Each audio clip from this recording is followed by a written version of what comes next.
lose momentum.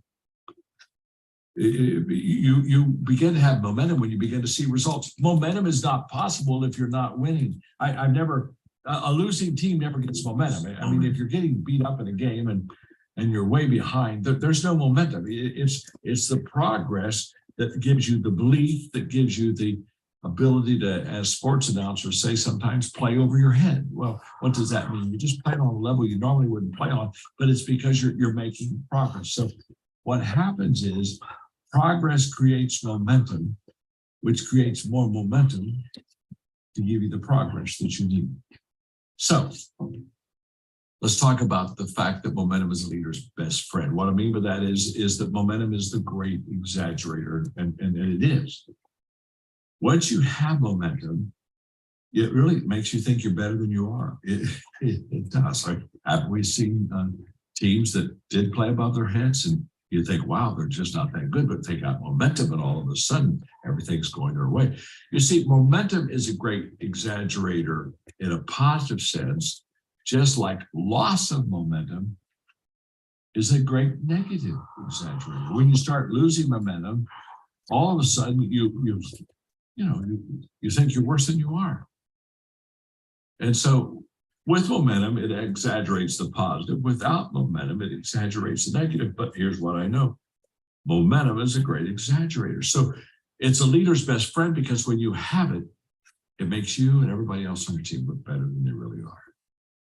Another momentum statement is that momentum is a great problem solver. Just did. The illustration I have given for years is the fact that a train going 55 miles an hour going down a track, if there was a 5-foot thick concrete steel reinforced barrier on that track, big obstacle, big problem. Because that train has momentum of 55 miles an hour, that train can hit that steel reinforced barrier, smash it, and keep right on going, because it had momentum. Same train, same track, not moving, no momentum. If you just put a 1-inch block in front of the driving wheels, train can't get started. Isn't that interesting? With momentum, 5-foot thick concrete steel reinforced barrier, just keep on going. Without momentum, just a little block, can't even get going. See, your problem isn't the size of your problem. If you have problems, it's the fact that you lack momentum. In fact, I tell people all the time, your problem really isn't your problem, but the problem is you don't know the problem isn't a problem. So the problem that isn't a problem becomes a problem, not because it's a problem. But the problem is you didn't know that the problem wasn't a problem, so the problem that wasn't a problem, you make a problem until now the problem wasn't a problem, it's become a problem, and you have a big problem. I'm so confused by this I'm not gonna repeat that statement. Thank you. Just write a sentence with a bunch of problems in it, and you have it. See, the problem is not the problem. The problem is we lack momentum. When a leader has momentum, in fact, here's the way this works. Leaders build momentum knowing it will solve problems. Managers try to solve problems, and they don't build momentum.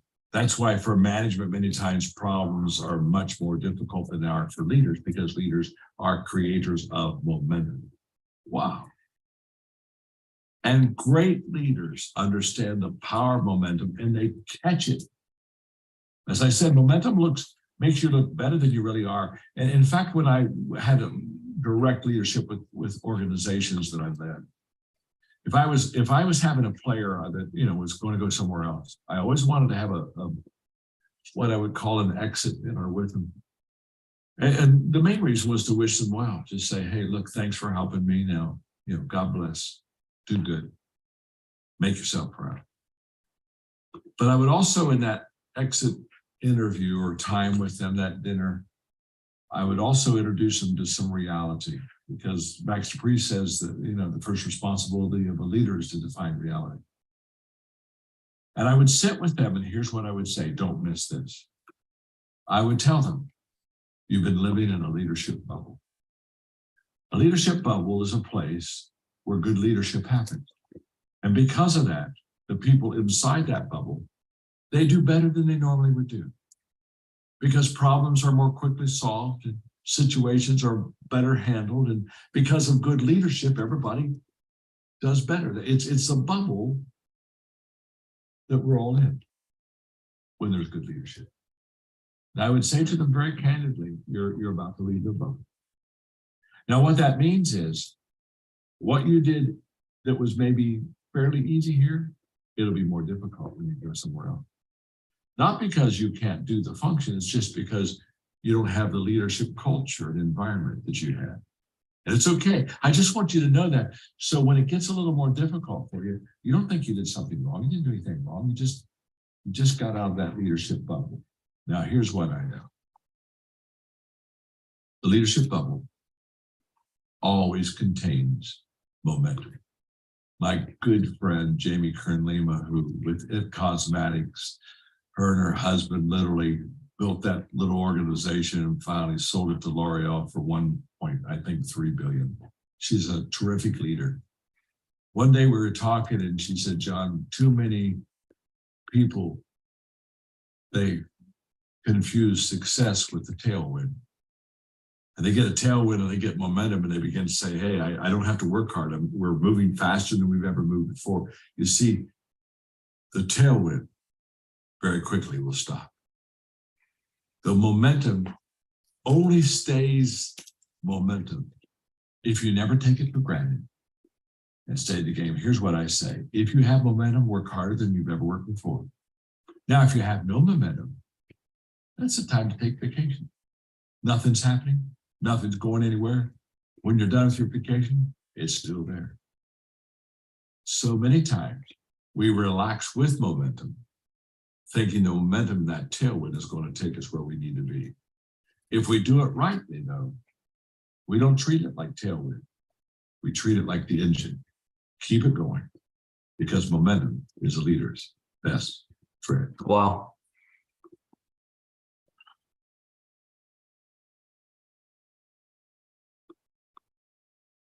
Let me see what notes.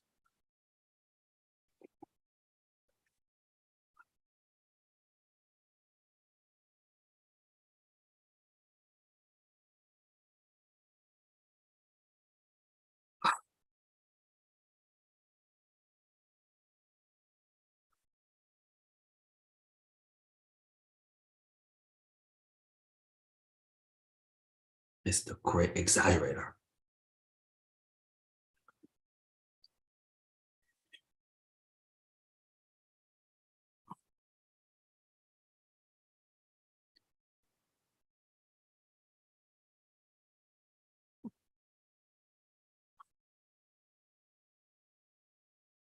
Momentum is the great exaggerator.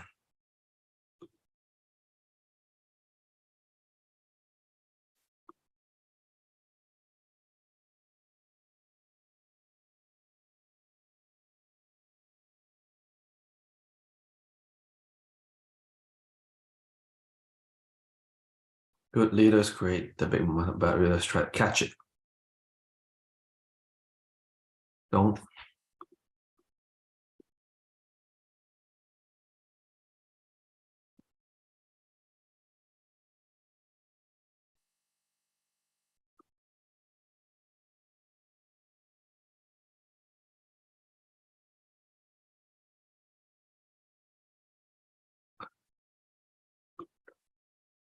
Thank you. Next.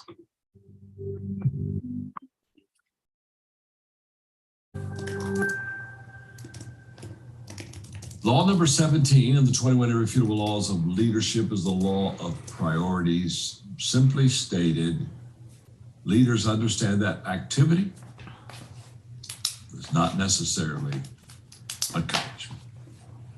When you talk to a good leader, they're seldom impressed with busyness. I'm not impressed at all.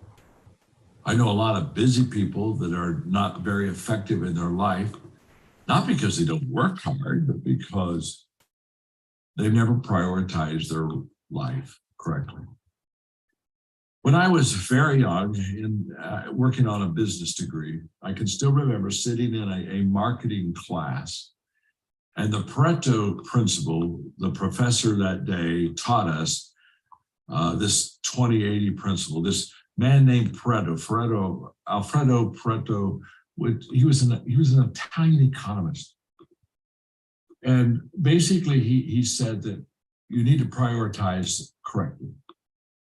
And if you have 10 things to do, the most important thing should be at the top, second most important down, in descending order to 10. And then here's what he said, that's the big shocker. If you've got 10 things to do, but you prioritize those 10 things correctly, if you just do the top 2, you don't even do the bottom 8, just the top 2.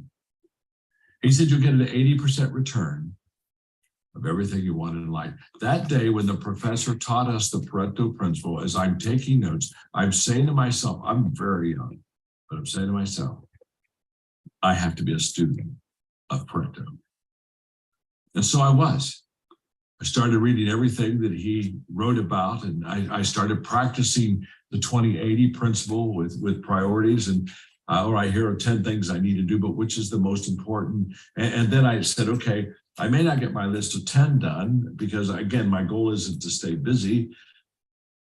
But what happens if I really focused on my top 2? In fact, what I did at that age that has just given me a huge return is I put 80% of my time, energy, effort into the top 20%. You see, most people, they do it exactly opposite. Let's forget priorities for a moment. Let's just talk about people on your team.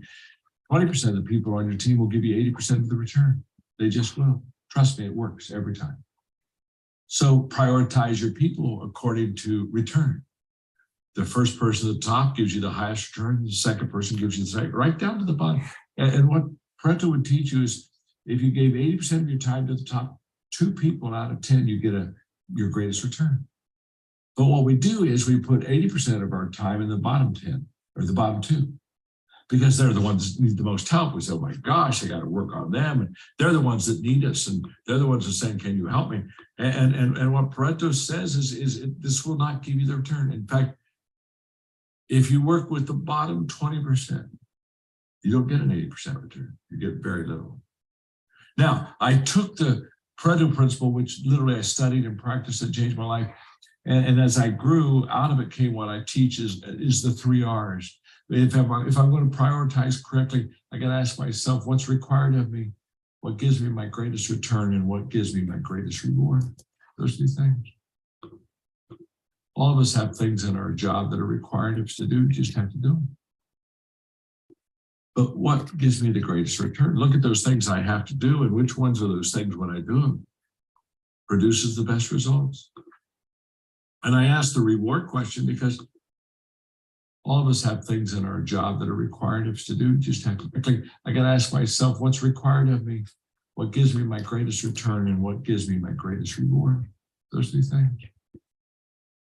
All of us have things in our job that are required of us to do. Just have to do them. But what gives me the greatest return? Look at those things I have to do, and which ones are those things when I do them produces the best results. And I ask the reward question because honestly, if I don't love what I'm doing, how long will I do it? And how passionate will I be while I do it? How much into it will I be? I found that when you can match those 3 R's, what is required of me is the same thing that gives me the greatest return, which is the same thing which gives me my greatest reward. When I started matching, like you align the stars, when you align the 3 R's, all of a sudden, things begin to really give you the return. Remember, activity is not accomplishment. But when you prioritize your activity, you get a big return.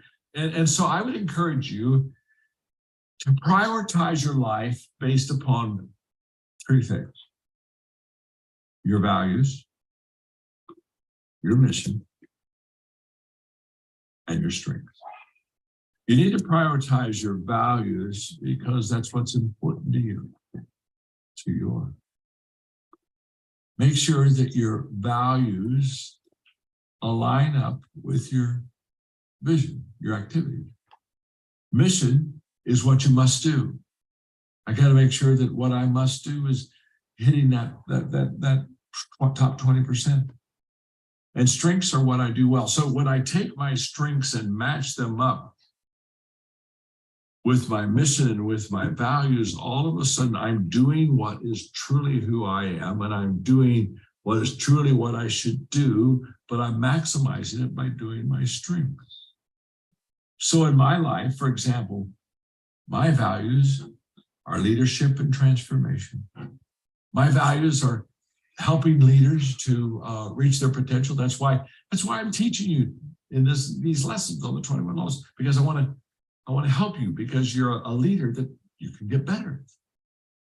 But I want to also help with transformation. I want people to be change agents. I want people to bring life change into other people's lives. Not only show them what to do, but be transformational and help them get there. Help them do that. My mission is very clear. I want to add value to leaders who multiply value to others. See, now this is how I prioritize. Am I every day adding value to leaders who multiply value to others? Am I every day doing leadership and transformation? Because these are my priorities. And then what are my strengths? My strengths are what we call clear. Again, when I was in my 20s and I realized I was going to start writing books, I said, well, I want to write something that people will read. So what should I write about? And I discovered that there were 5 things that help people be very successful in life. One is communication. If you know how to communicate well, cast your vision well, you'll do well. Another is leadership, because leadership is influence. The better I lead, the more people I influence. Equipping, empowering people is the third area. And the more people I equip and empower, the more compounding my success will be. Success is always a result of compounding people by empowerment and equipment. The letter A is attitude. The better attitude I have, the more that I can overcome and rise above adversity and difficulties and great challenges in my life, yes. And the R is for relationships. People will go along with me if they can't get along with me. Now, those 5 things, communication, leadership, equipping, attitude, relationship, those are the priorities. All of my books are about relationships. People will go along with me if they can't get along with me. Now, those 5 things, communication, leadership, equipping, attitude, relationship, those are the priorities. All of my books are about one of those 5 things. My teachings are about those 5 things. Equipping John Maxwell team coaches around the world, we teach them these 5. It's essential for success. Prioritize the things that will give the return with the time that you give them. I've been very privileged in writing books. Recently, they told me that I've written more leadership material than any person has ever lived in the history of this world. Wow. Well, what that really means is I'm just getting old. That's what that means. But I thought, wow, I didn't start off to write more leadership material than any person's ever lived. That never entered my mind. In fact, all I want to do is write one book. And after I wrote that one book, it was so hard, I said, I don't want to ever do another one. Well, 100 later, I'm still doing them. But here's what I want you to catch. What's important is I'm doing them because it changes lives. It adds value to people. Find something that you do that adds value to people. It could be small. It doesn't have to be big. It could be small. And start there. Because the law of priorities says activity is not necessary accomplishment, but priorities with activity is always accomplishment. And that's the law of priorities.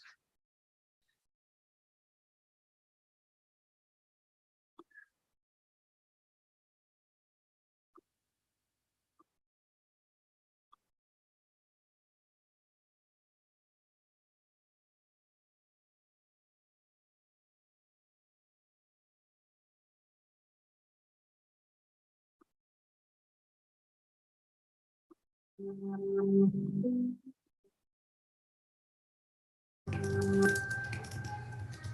the 21 irrefutable laws of leadership, law number 18 is the law of sacrifice. It simply says a leader must give up to go up. Many times when I'm talking to potential leaders, I ask them why they want to be a leader. Because what I know about leadership, maybe as much as anything, is that there's a lot of sacrifice in leading.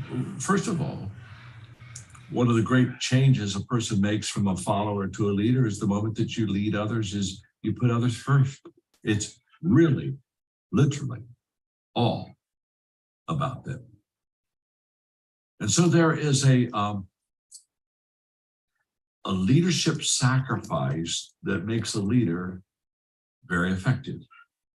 Basically, a leader would define success this way: others first, mission first, leaders last. A common leadership thought is, if I lead, I'm in front of everybody and I'm above everybody and everybody follows me. And so most people have a common kind of thought that leadership means, boy, I get more rights and I get more privileges and I get more people helping me. And I'll let the people do the work. So it's kind of like I get more rights and less responsibilities. But the real leadership thought is very simple. When you become a leader, less rights, more responsibilities. That's why I always am interested in asking people why they really want to lead, because I want to say to them, are you really sure about this? You see, if leaders must give up to go up, then they must give up even more to stay up. So let me give you what was a real big misconception I had as a young leader. What I thought of a young leader was this: I thought there is a price to pay. So the law of sacrifice, I would have accepted it young, but I didn't understand the extent of the sacrifice. Here's what I thought: you work hard, you lead well, you invest in others, you pay the price, you go through the process and the time, and someday you'll arrive at the top. And I didn't understand the top. I thought when you arrive at the top, that meant, well, my gosh, eat, drink, and be merry. You're already done. You're already leading. All these people are doing all of your work. You can now relax. You can kick back. And I thought that there was kind of like, there's a day in a leader's life where you don't have to lead anymore, and you don't have to work anymore, and you don't have to pay the price anymore. And you certainly don't have to sacrifice anymore. There's a day where if you kind of like sacrifice on the front end, there's a day where you just kind of play on the back end and life is good and you never have problems, never have to deal with issues, all of that stuff. Wow. That was a huge misconception. In other words, I thought leadership required a one-time payment. So I was willing to sacrifice. What I didn't understand is the sacrifice never stops. It's not a one-time payment. It's a continual payment. And if I don't continually pay, guess what?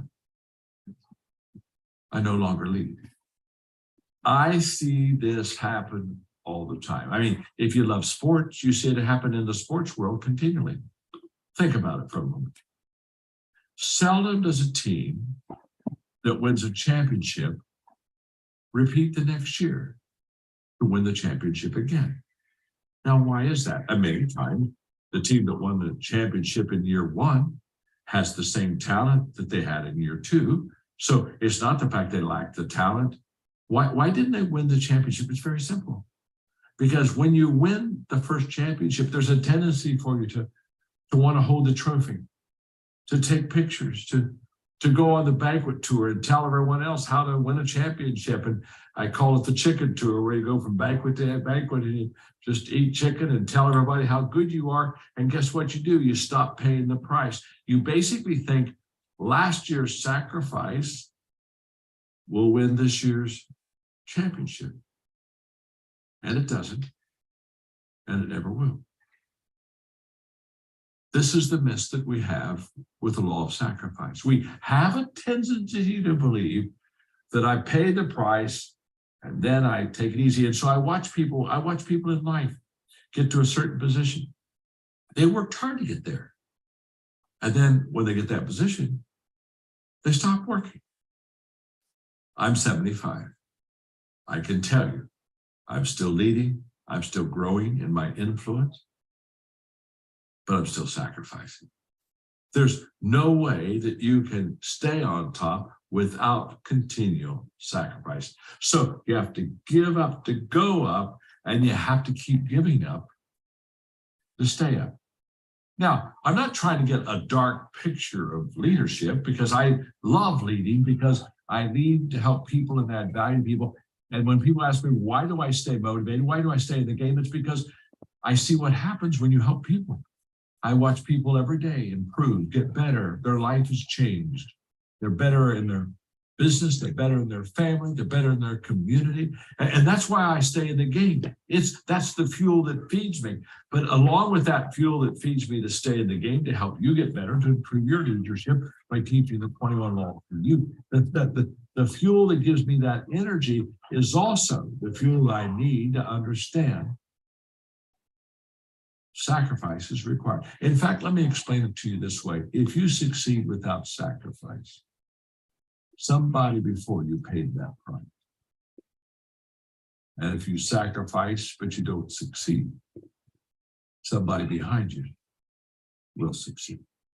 There is no success without sacrifice. Now, this law will keep you in the game.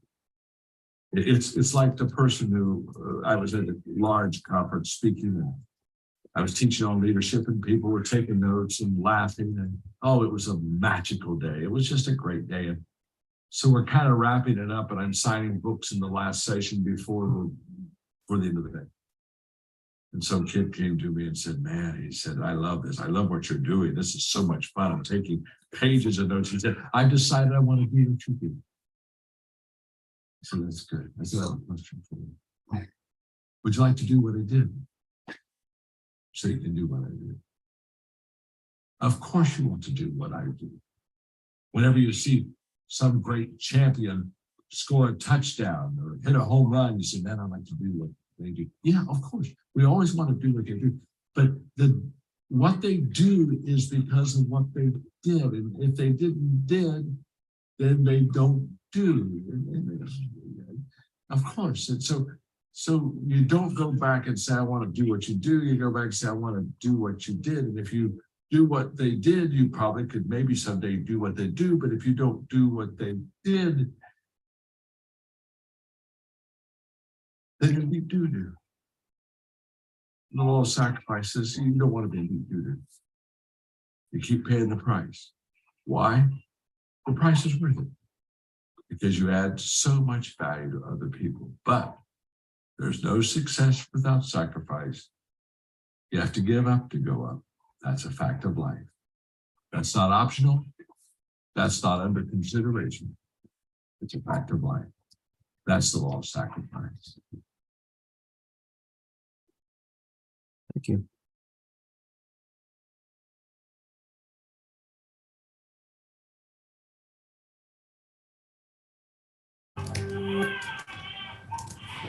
Law number 19 is the law of timing, and the 21 irrefutable laws of leadership. And the law of timing says when to lead is as important as what to do and where to go.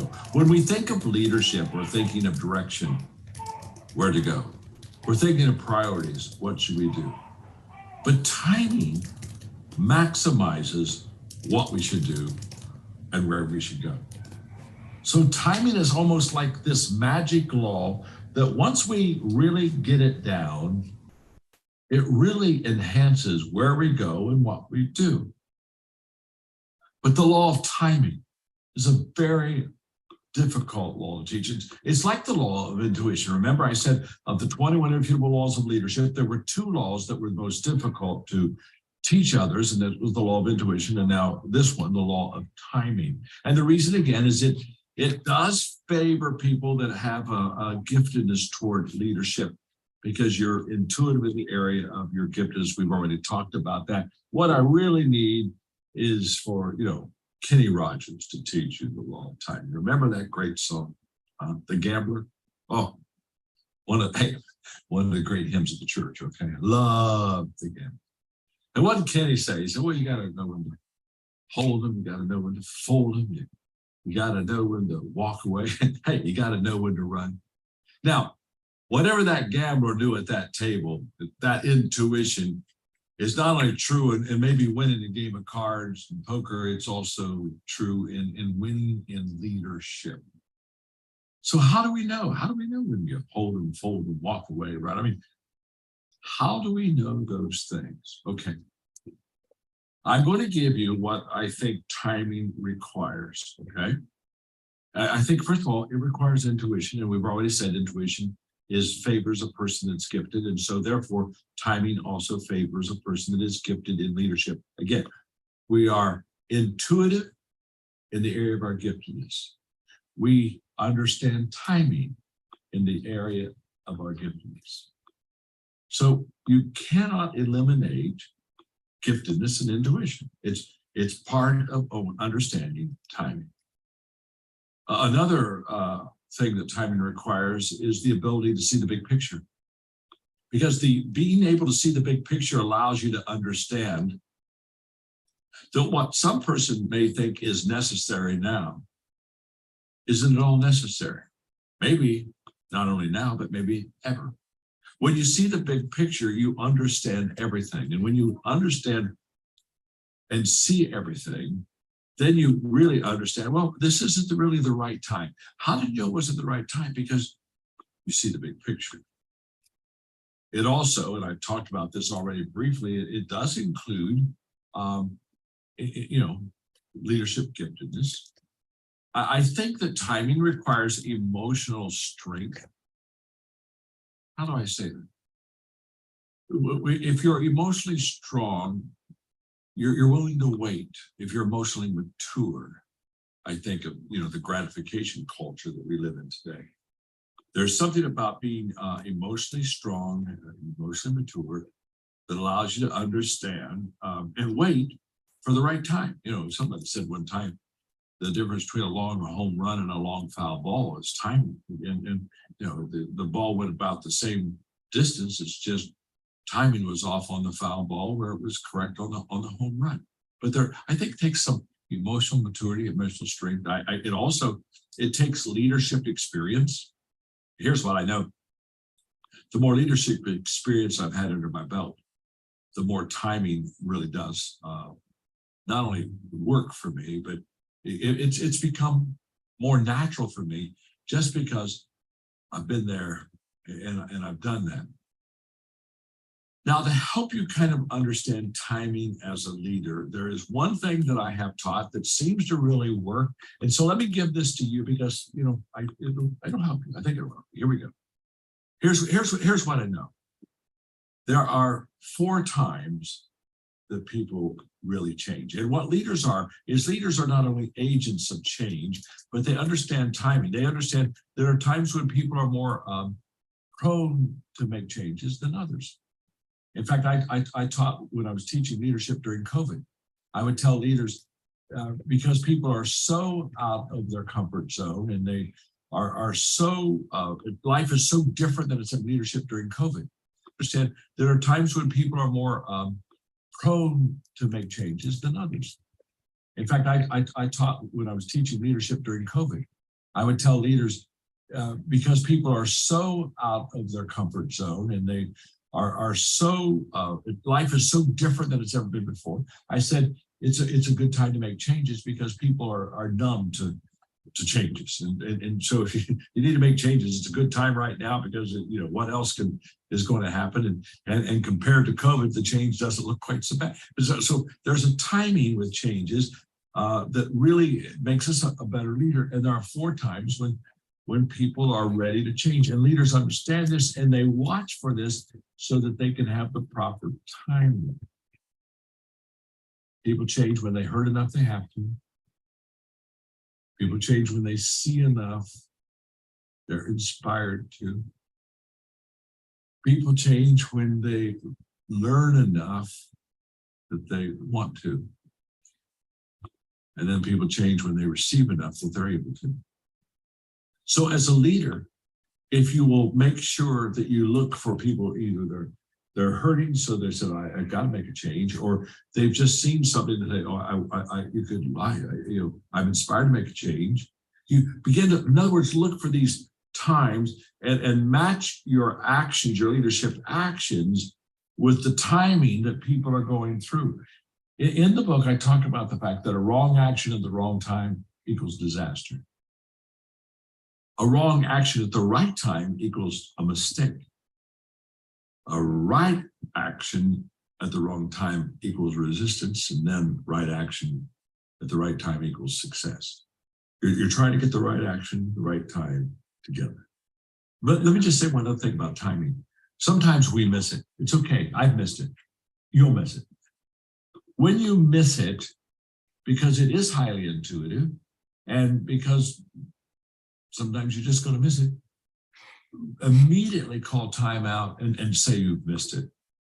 Nothing makes timing worse than once you've made the wrong decision timing-wise to press it and try to stay in that wrong timing zone. I mean, just look at it. I mean, there have been many times where I've just said, look,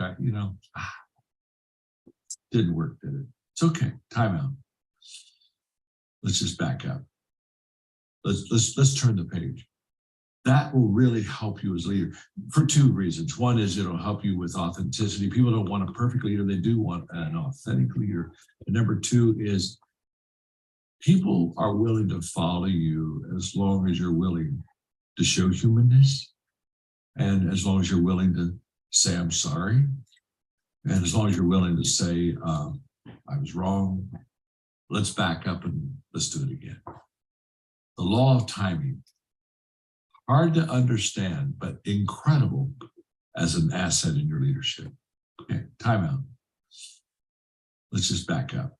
Timing worse than once you've made the wrong decision timing-wise. Sometimes we miss it. It's okay. I've missed it. You'll miss it. When you miss it, because it is highly intuitive, and because sometimes you're just going to miss it, immediately call time out and say you've missed it. Nothing makes timing worse than once you've made the wrong decision timing-wise to press it and try to stay in that wrong timing zone. I mean, just look at it. I mean, there have been many times where I've just said, look, didn't work, did it? It's okay. Time out. Let's just back up. Let's turn the page.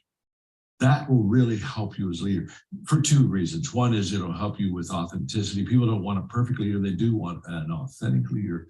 And number two is people are willing to follow you as long as you're willing to show humanness, and as long as you're willing to say, I'm sorry, and as long as you're willing to say, I was wrong. Let's back up and let's do it again. The law of timing, hard to understand, but incredible as an asset in your leadership.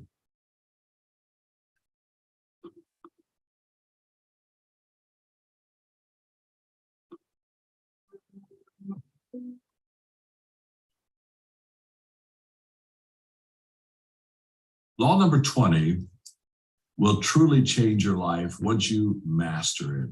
It's the law of explosive growth. Basically, the law of explosive growth says to add growth, lead followers, and to multiply growth, lead leader. Now, the reason this is such an important law is 95% of the leaders that I come into contact with, they're really content with followers. Most leaders do not intentionally develop other leaders. I call it the difference between leaders math and followers math. When you do followers math, honestly, at best you add another follower. But when you do leaders math, when you literally lead leaders and multiply leaders, you begin to have a compounding effect on your leadership because they will influence others. So to lead leaders, to lead a leader is to lead all of the followers. That's why I often say kind of my life statement. What do? I add value to leaders. That's what I'm doing, by the way, right now with you in the 21 Laws teaching. I add value to you, to leaders who multiply value to others. The multiplication begins after I teach a leader. I would rather teach 100 leaders leadership than teach 1,000 followers leadership, for two reasons. One, leaders get it quicker and migrate to leadership better, so they're going to apply what I give them, but they have influence, and it's the influence where the multiplication literally begins. In my nonprofit organization, Equip, we really, in 19 years, trained 6 million leaders in every country in the world. And people say, how did you do that? And by the way, we did that with basically a volunteer army of leaders. Well, the way we did it is the fact that leaders would go to different sections of the world and they would do a 2-day leadership seminar, and maybe they would have 100 in their teaching. But those 100 each had to go train 10 for the next 6 months before the teacher came back. So every time they taught 100, they were teaching 1,000. And literally we got to our 6 million people by understanding the law of explosive growth. So let's talk about, do you attract followers to you as a leader, or do you attract leaders to you? So let me give you, this is powerful. For example, leaders who attract followers, honestly, they need to be needed. They have a real need for people to need them. And followers are just more needy. And so when you lead a follower, they just have more questions. And wow, you kind of feel, I don't know, makes you feel important. Whereas leaders who attract leaders, they want to be succeeded. They want somebody else to take it and run without it. And like all my life, I've tried to work myself out of a job. And here, let me empower you. Let me teach you. You have it. You can take it. You run it. Leaders who attract followers spend time and develop the bottom 20%. This goes back to the priority Pareto principle, the 20-80 principle. Leaders who attract followers, they spend time with the bottom 20%. Leaders who attract leaders, they spend time and develop the top 20%. Leaders who attract followers, they focus on weaknesses. Leaders who attract leaders, they focus on strengths. That's the difference, by the way, between counseling and equipping. When I counsel you, I work on your weaknesses. When I equip you, I work on your strengths. The return is much higher working on strengths than weaknesses. Leaders that attract followers, working on strengths and weaknesses. Leaders that attract followers treat everybody the same. Leaders who attract leaders treat everybody differently. And I don't mean that they devalue anyone. They value everyone who attract leaders. They focus on strengths. That's the difference, by the way, between counseling and equipping. When I counsel you, I work on your weaknesses. You don't lead everybody the same. Managers want to lead everybody the same. Leaders say, no, I've got to find out your motivations, your gifts, your strengths, your temperament to lead you well. Leaders who are attractive to followers spend time with people. Leaders who are attractive to leaders, they invest time. There's a world difference between I spent time with you and I invested time with you. When I spent time with you, when it was over, we had a good relationship talk, but really nothing progressed. But when I invest time with you, I'm intentional. Leaders who attract followers, as I said earlier, they grow by addition. Leaders who attract leaders, they grow by, wow, multiplication. And leaders who attract followers, they impact only the people that they touch. And leaders who attract leaders, they impact people beyond their touch, because they impact all the people that the leader himself or herself influences. Now, those distinctions I just gave, I gave them to you very quickly. You really need to go over them again. In fact, the exercise I would encourage you to do is put them in 2 columns: leaders who attract followers, leaders who attract leaders. And look at the differences and check what you find to be true in your life. And you're going to be on one column or the other. It's probably not you're going to be either or columns, but one of the columns you're going to favor, and then you're going to know, am I attracting followers or am I attracting leaders? And I just want you to say that this incredible law of explosive growth says you will only have explosive growth in your life, in your business, if you spend and invest your time with other leaders. That will give you compounding success.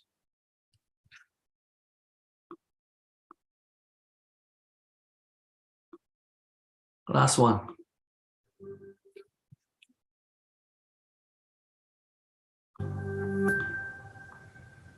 Law number 21 in the irrefutable laws of leadership. And yes, by the way, this is the last law. It's the law of legacy, which basically says a leader's lasting value is measured by succession. What a tremendous law. John Wooden was a great friend, a wonderful mentor of mine, the greatest coach of the last century.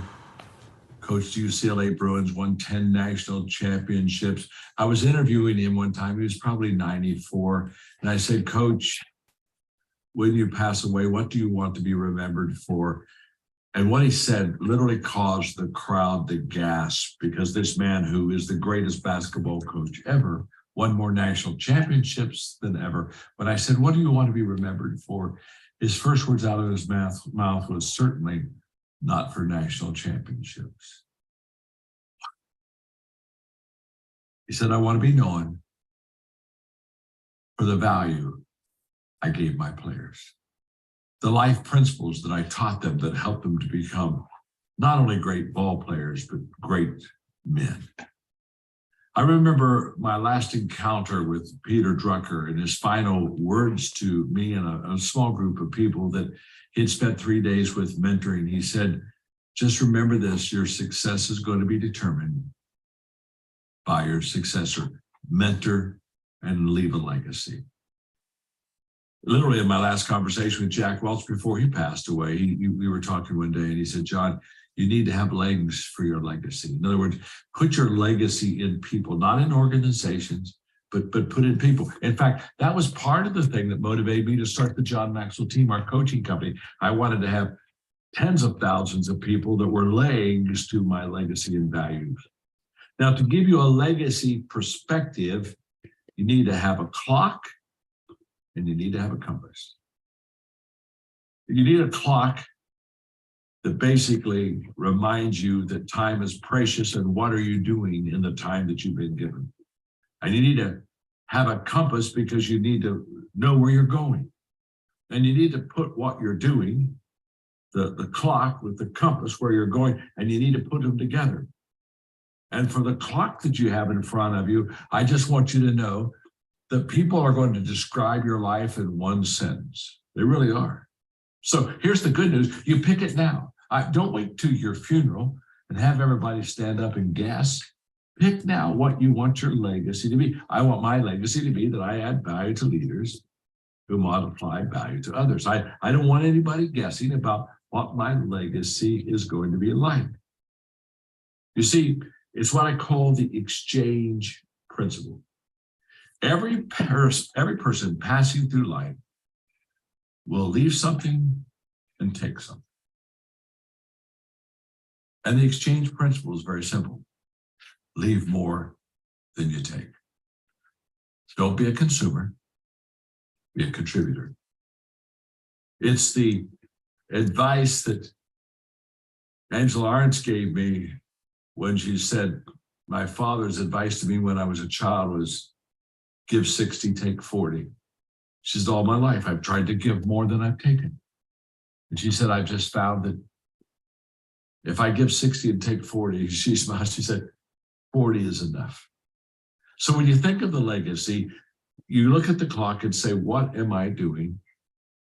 When you look at the compass, you ask yourself, where am I going?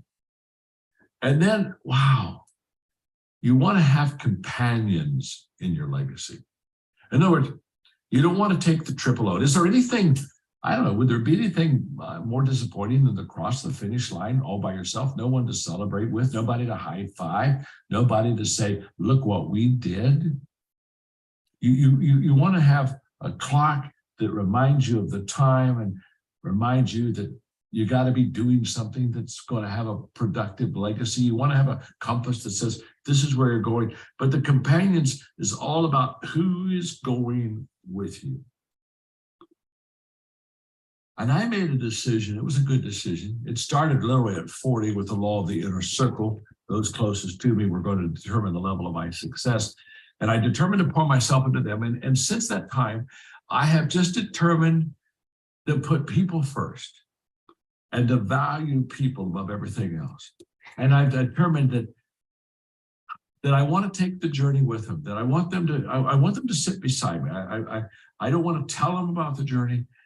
You know, at my age, you know, I've got a very small window. But in that small window, I've got a lot of people like you that I just want to add value to, that I want to make a difference in your life. I want to be able to deposit into you what I know and everything that I have. And by the way, I have an abundance mindset, and that is I expect the next generation, talking about legacy, I expect the next generation to go way beyond me. I'm not one of these old people who thinks, oh my gosh, you know, when I die, everybody goes to hell. It just all falls to pieces. I don't believe that at all. I think the greatest days are the days ahead. I think when I leave the game of life, I just think that I will have deposited things that make people better. And so they're going to become bigger. I expect people to do more than I did. I expect them to become bigger. I expect them to help more people. I expect them to be more valuable. I expect that. Why? Because the principles that I lead, the laws that I teach, they're all designed for your success. So I kind of wrap up this series by saying very simply to you, I am a person of faith. And because of that, I believe you were created by God. And I also believe that you were created for a purpose. In other words, you're not an accident. You have a God touch for a reason. And I believe that he gives you gifts, ability, so that you can take the reason that you were born and maximize it and be successful. I think he believes in you probably more than you believe in yourself. And I think that he probably expects more in you and from you than you expect from yourself. So when you think of legacy, think of the fact that we are just players and I'm passing the baton on to you. And I believe in you and expect you to do more and be greater. Stand on my shoulders. And then you pass that on. If we do it right, the next generation gets better. If we do it wrong, then they have not an opportunity or a chance to improve their lives or improve the lives of anyone else. So the law of legacy basically says that even when you're gone, you're not gone. Your values, your principles, they live on in the legs of the legacy that you have. We spent some time together on the 21 irrefutable laws of leadership. And I'm so glad that you allowed me some time to pour into your life, to hopefully add leadership value to you. Now take these laws. They really do work. Practice them. Pass them on to your team. Together, build a leadership team that complements each other by taking the laws that are the strengths of others and applying it to the team so the team gets better. But most of all, just understand. Add value to people, value people, and give your best to people because they're deserving of the best that we have.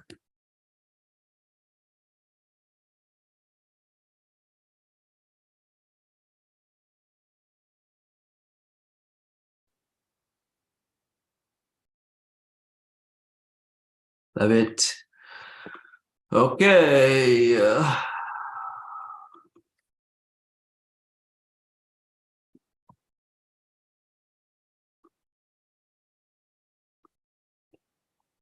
Wow. I think a lot of accomplishments here, man.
So we talked about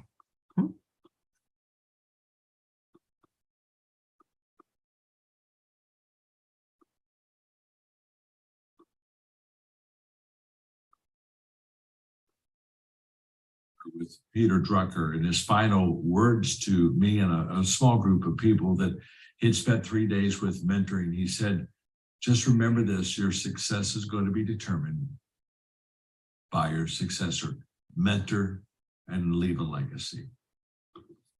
Literally in my last conversation with Jack Welch before he passed away, we were talking one day and he said, John, you need to have legs for your legacy. In other words, put your legacy in people, not in organizations, but put in people. In fact, that was part of the thing that motivated me to start the John Maxwell Team, our coaching company. I wanted to have tens of thousands of people that were legs to my legacy and values. Now, to give you a legacy perspective, you need to have a clock and you need to have a compass. You need a clock that basically reminds you that time is precious and what are you doing in the time that you've been given. And you need to have a compass because you need to know where you're going. And you need to put what you're doing, the clock with the compass where you're going, and you need to put them together. And for the clock that you have in front of you, I just want you to know that people are going to describe your life in one sentence. They really are. So here's the good news. You pick it now. Don't wait till your funeral and have everyone's. They really are.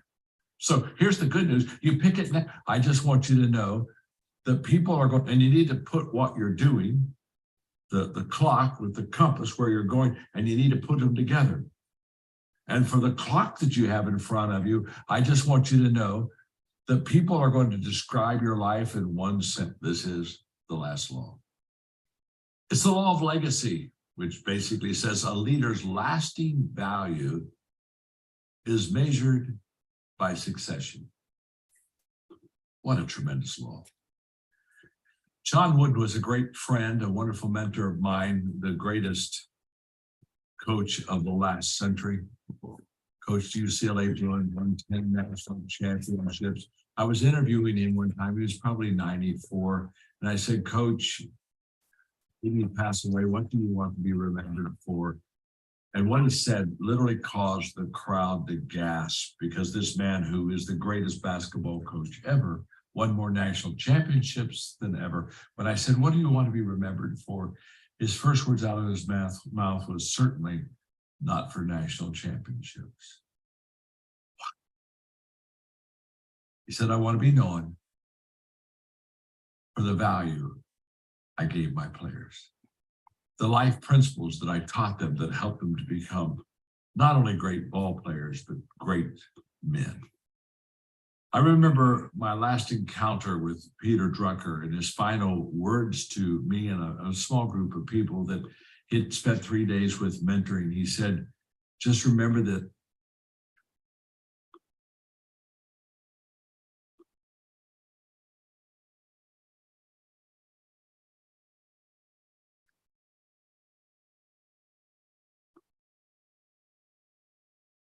yay, I finished. All right, I'm gonna take a quick break. I think this is quite exciting.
Okay, so I think what I need to do is I need to take some time to reflect on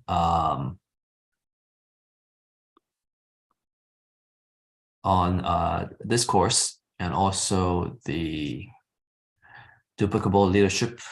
You know, if I share, what I learned with Kathy, it'll help me review.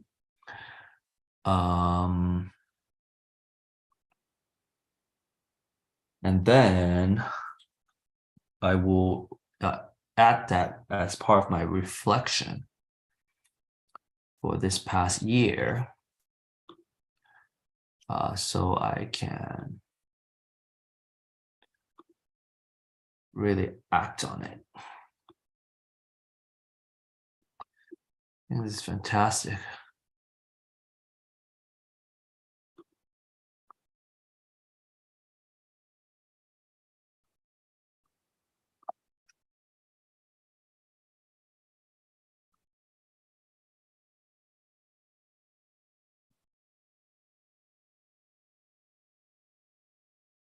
So I got this workshop. That's Friday. Let's see, tomorrow we have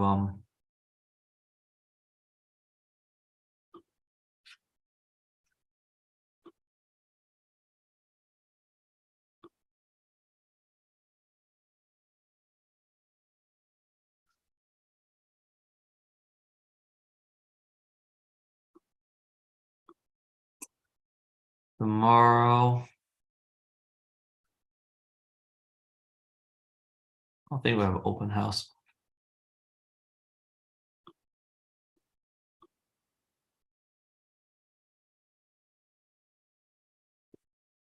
We may still have a leadership working session.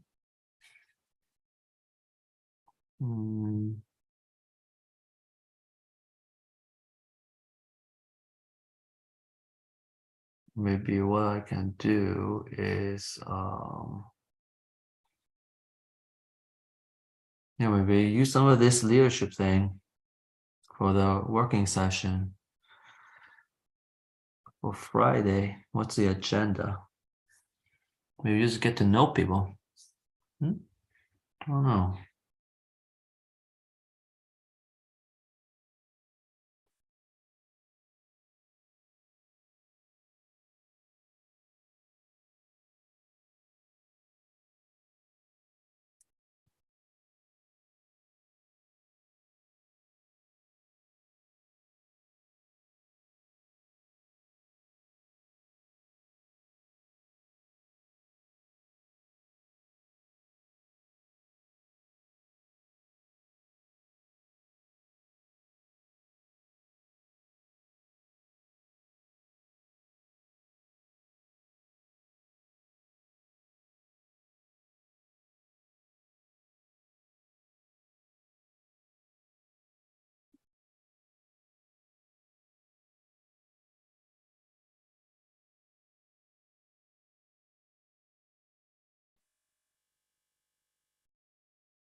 Oh.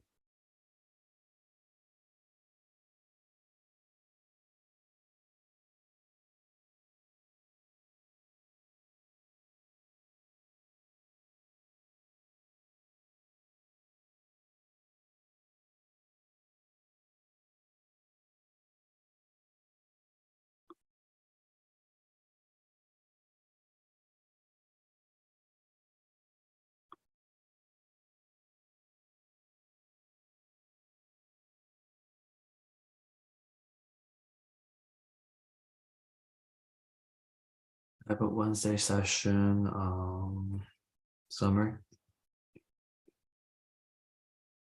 Saturday and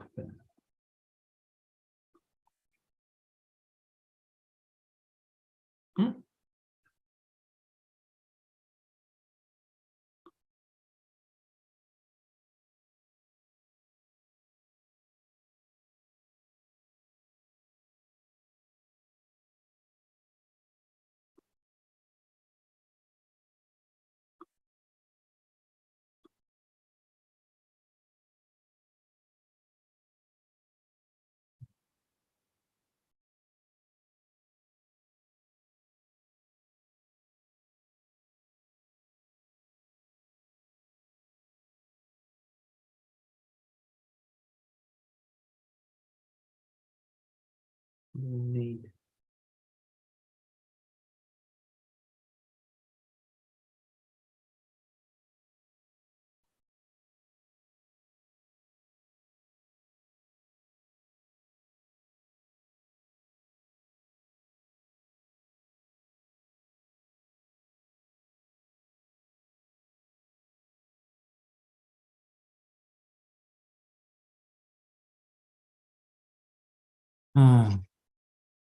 Okay. I think I did well today.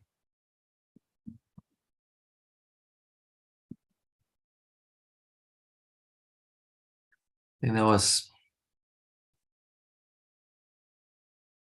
good progress. Very productive in terms of learning.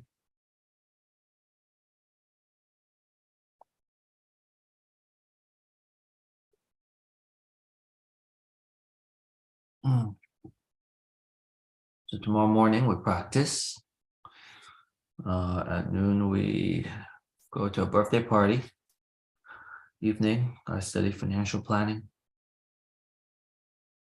We cover those books. That's the rest of the weekend. But maybe I also want to take the weekend to reflect on this past year too. You know, what went well, what went wrong, what to do differently. What to think about. Last week of the year. Partnership.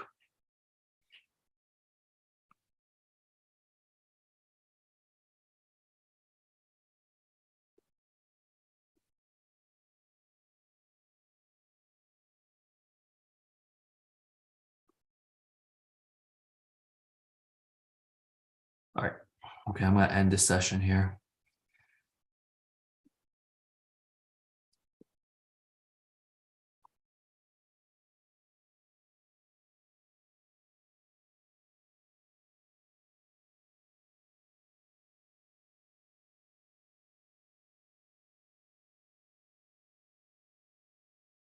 All right. So I'm good. I contemplate on the leadership. I got a couple of this work to do. I think a lot to reflect on. That's the key here.